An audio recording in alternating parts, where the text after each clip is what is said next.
Ils sont prêts à lancer l'assaut. Les troupes comoriennes, appuyées par quelques 1300 soldats de l'Union africaine, s'apprêteraient à débarquer sur l'île d'Anjouan en vue d'affronter les séparatistes dirigés par le colonel Mohamed Bakar. 2 navires de militaires ont quitté cette nuit le port de Fomboni, la capitale de l'île de Moélie, où sont rassemblées les troupes. Notre envoyé spécial Franck Berruyer se trouve sur place. Il nous décrit ces dernières heures avant cet assaut programmé.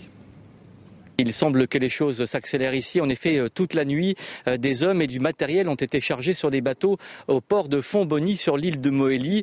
Au milieu de la nuit, en catimini, le port était d'ailleurs interdit à tout journaliste, considéré comme une zone militaire. Eh bien, 5 bateaux ont été chargés avec des centaines de soldats, ainsi que des camions, des véhicules et des armes, bien sûr.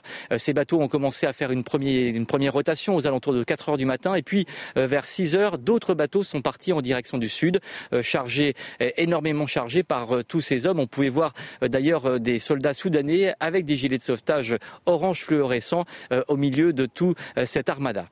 Pour vous donner une idée de l'ambiance qu'il régnait cette nuit à Fomboni, tous les réseaux de téléphones portables avaient été coupés, les journalistes ont été tenus à l'écart et d'ailleurs nous n'avons pas été autorisés à monter sur ces bateaux, des bateaux civils transformés en navires de guerre pour le but de cette opération. Alors ce convoi a pris la direction du sud, la direction de l'île d'Anjouan au milieu de la nuit, vers 6 heures du matin, les derniers bateaux sont partis, leurs petites lumières ont disparu à l'horizon et puis ce matin, eh bien, ici à Anjouan, aucune trace de ce convoi, de ce débarquement. Et il semblerait que les bateaux aient d'ailleurs d'abord fait un premier arrêt sur une plage un peu déserte au sud de l'île de Moélie pour préparer l'assaut final. En ce qui concerne ici Anjouan, la population ce matin est totalement calme et détendue. Aucune préparation militaire, aucune force en présence visible sur cette île rebelle qui attend donc l'assaut des troupes de l'Union africaine.